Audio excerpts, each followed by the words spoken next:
Hello friends, welcome back to my channel. আজকে আমি আপনাদের সাথে পাঁপড়ের একটা ইউনিক রেসিপি শেয়ার করছি। আশা করি আজকের রেসিপিটা আপনাদের ভালো লাগবে। আর যদি ভালো লেগে থাকে অবশ্যই আমার ভিডিওটাতে লাইক, শেয়ার, কমেন্ট করতে কিন্তু ভুলবেন না। আর নিত্য নতুন রেসিপি পাওয়ার জন্য আমার চ্যানেলটিকে সাবস্ক্রাইব করবেন। চলুন তাহলে আজকের এই রেসিপিটা আমরা দেখে নিই।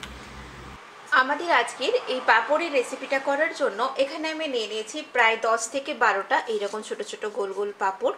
আপনারা চাইলে যে কোনো ব্র্যান্ডের পাঁপড় বা যে কোনো ধরনের পাঁপড় দিয়েই কিন্তু এই রেসিপিটা করতে পারেন। এখন আমি প্রথমেই একটা মিক্সার গ্রাইন্ডারের জার নিয়েছি। এর মধ্যে এই পাঁপড়গুলোকে একটু টুকরো টুকরো করে ছিঁড়ে দিয়ে দিলাম। পাঁপড়গুলোকে আমি একটু গুঁড়ো করে নেব। জারের ঢাকনাটা বন্ধ করে নিয়ে এখন এটাকে ভালোভাবে আমি গুঁড়ো করে নিচ্ছি। এখন একটা মিক্সিং বোলের মধ্যে আমি এই গুঁড়ো করে নেওয়া পাঁপড়টা ঢেলে নিলাম।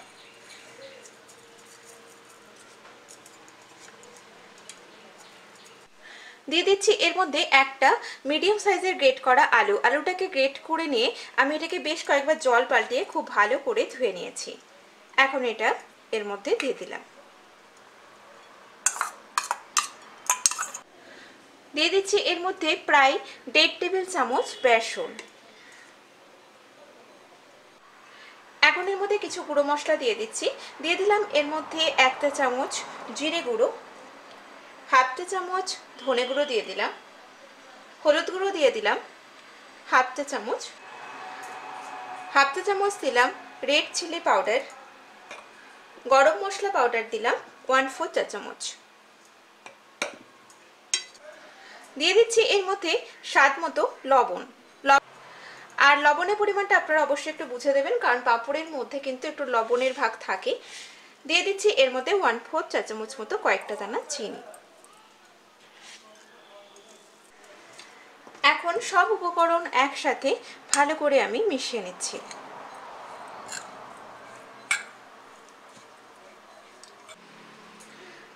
এর মধ্যে অল্প করে একটু জল অ্যাড করলাম।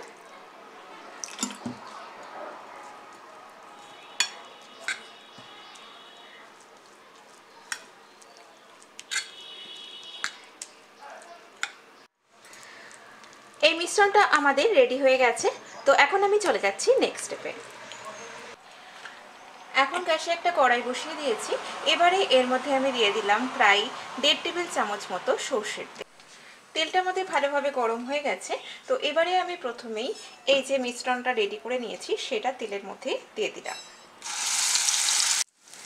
এখন আঁচটাকে মিডিয়াম ফ্লেমে দিয়ে এটাকে একটু ভালো করে এইভাবে কড়াইতে নাড়তে হবে। যেমন আমরা ধোকা বানাই ঠিক সেই রকমভাবেই কিন্তু একই রকম পদ্ধতিতে আমি এই পাঁপড়ের ধোকাটাও বানাচ্ছি। এই ডোটা আমাদের দেখুন রেডি হয়ে গেছে, এটা নিজে থেকে উঠে আসছে আর এটা বেশ ড্রাইও হয়ে গেছে। তো এখন আমি এটাকে নামিয়ে নেব। এখন একটা স্টিলের থালার মধ্যে আমি একটুখানি তেল লাগিয়ে নিচ্ছি। এখন এটা একটু গরম থাকা অবস্থাতেই আমি হাত দিয়ে এটাকে একটু সমান করে নিচ্ছি।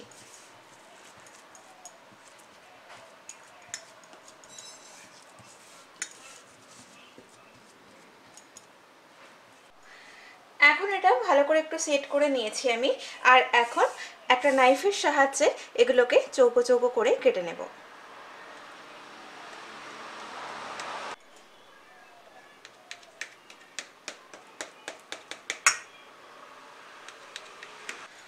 এখন আমি এই ধোকাগুলোকে ভেজে নেব। তার জন্য কড়াইতে একটু বেশি পরিমাণ করে রিফাইন্ড অয়েল দিয়ে দিলাম। আপনারা চাইলে কিন্তু এটা সর্ষের তেলেও ভেজে নিতে পারেন।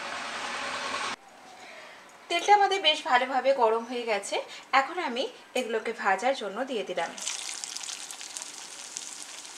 এগুলোকে ঘুরিয়ে ফিরিয়ে একটু বাদামি করে ভেজে নেব। আমরা তো প্রায়ই ডালের ধোকা খেয়েই থাকি। তো আপনারা যে কোনো নিরামিষের দিনে এই পাঁপড়ের ধোকার ডালনা কিন্তু করতে পারেন। ভাত, রুটি, পরোটা সব কিছুর সাথেই এটা বেশ ভালো লাগে, বা ফ্রাইড রাইসের সাথেও পরিবেশন করতে পারেন। আর এটা পুরোপুরি নতুন ধরনের একটা রান্না, তো আপনারা অবশ্যই বাড়িতে ট্রাই করবেন। ধোকাগুলো আমাদের প্রায় ভাজা হয়ে গেছে। এখন আমি এগুলোকে তুলে নিচ্ছি। বাদবাকি ধোকাগুলোকেও একই রকম ভাবে ভেজে নেব। একটু আঁচটাকে কমিয়ে নিয়ে ভাজবেন, দেখবেন এটা ভীষণই সুন্দর ভাজা হবে।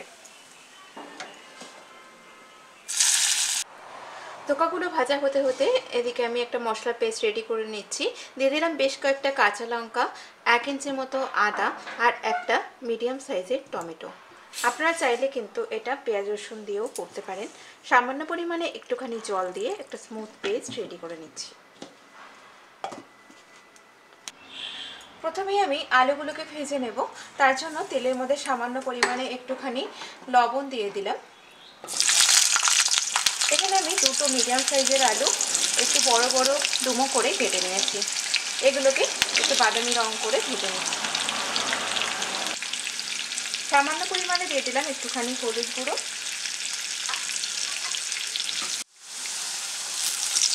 আলুগুলো আমাদের ভাজা হয়ে গেছে। এখন এই আলুগুলোকে আমি তুলে নিচ্ছি।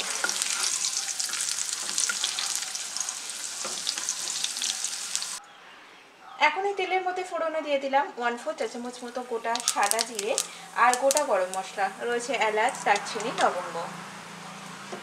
ফোড়নটা কয়েক সেকেন্ড ফ্রাই হয়ে গেলে যে মশলার পেস্টটা রেডি করে নিয়েছিলাম সেটা দিয়ে দিলাম।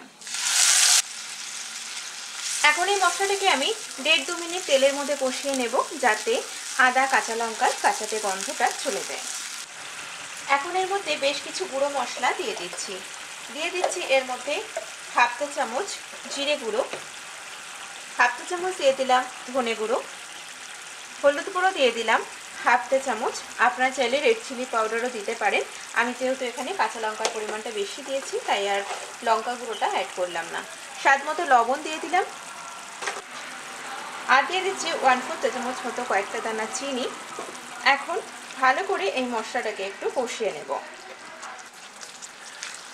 মশলাটা আমাদের খুব ভালোভাবে কষানো হয়ে গেছে, খুব সুন্দর একটা কালার চলে এসেছে মশলার মধ্যে।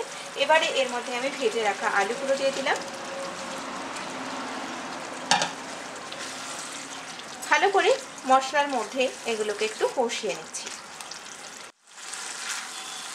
আলুগুলো আমাদের কষানো হয়ে গেছে। এবারে এর মধ্যে আমরা গ্রেভির জন্য জল দিয়ে দিচ্ছি। আর এই জলটা কিন্তু একটু উষ্ণ গরম জল ব্যবহার করছি। এখন এটাকে আমি 2 থেকে 3 মিনিটের জন্য ফুটতে দিচ্ছি। আলুগুলো কিছুটা সিদ্ধ হয়ে যাবার পরে এর মধ্যে ধোকাগুলো দিয়ে দেব। ঝোলটা কিছুটা ফুটে যাওয়ার পরে এর মধ্যে আমি এই পাঁপড়ের ধোকাগুলোকে দিয়ে দিলাম। আর এখন এটাকে আবারও প্রায় 5 থেকে 7 মিনিটের জন্য মিডিয়াম ফ্লেমে ফুটতে দিচ্ছি।